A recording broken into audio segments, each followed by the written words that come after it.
Council ஒப்புதல் அளித்ததை தொடர்ந்து பல்வேறு பொருட்களின் விலையில் மாற்றம் ஏற்பட்டுள்ளது. சிறிய கார்கள் 350 சிசி திறனுக்கு கீழான இருசக்கர வாகனம் மீதான ஜிஎஸ்டி வரி 28% இருந்து 18% குறைக்கப்பட்டுள்ளது. அதே நேரத்தில் சொகுசு கார்கள் மீதான வரி 40% எனவும் அறிவிக்கப்பட்டுள்ளது. இந்நிலையில் கார்களின் விலை குறித்து மாருதி சுசுகி தலைவர் RC பார்கவா பேசியிருக்கிறார். என்ன விவரம் என பார்க்கலாம்.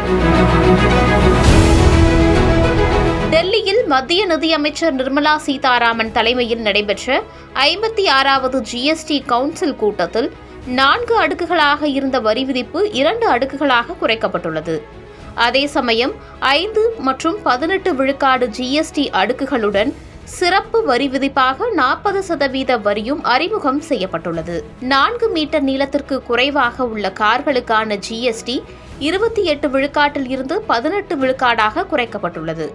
இந்நிலையில் ஆல்டோவின் விலை 40,000 ரூபாயில் இருந்து 50,000 வரையும், வேகன் ஆரின் விலை 60,000 ரூபாயில் இருந்து 67,000 ரூபாய் வரையும் குறையக்கூடும் என மாருதி சுசுகி தலைவர் RC பார்கவா தெரிவித்துள்ளார்.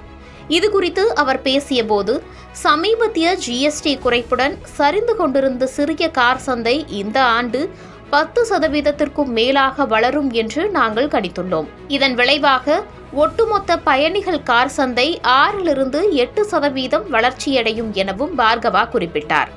சொகுசு கார்களுக்கு கூட செஸ் வரி விதிப்பிற்கு பிறகு செலுத்தப்படும் ஜிஎஸ்டி 43% இருந்து 50% வரை விதிக்கப்பட்டு வந்தது. ஆனால் இப்போது அது 40% இருக்கும் என்றும் அவர் சுட்டிக்காட்டினார். சிறிய கார்களுக்கான ஜிஎஸ்டியை 28% இருந்து 18% குறைப்பதாக கவுன்சில் அறிவித்தது. 1200 சிசி என்ஜின்களுக்கு மேல் மற்றும் 4 மீட்டருக்கு மேல் நீளம் கொண்ட கார்களுக்கு ஜிஎஸ்டி 40% இருக்கும் என்றும் அவர் குறிப்பிட்டார்.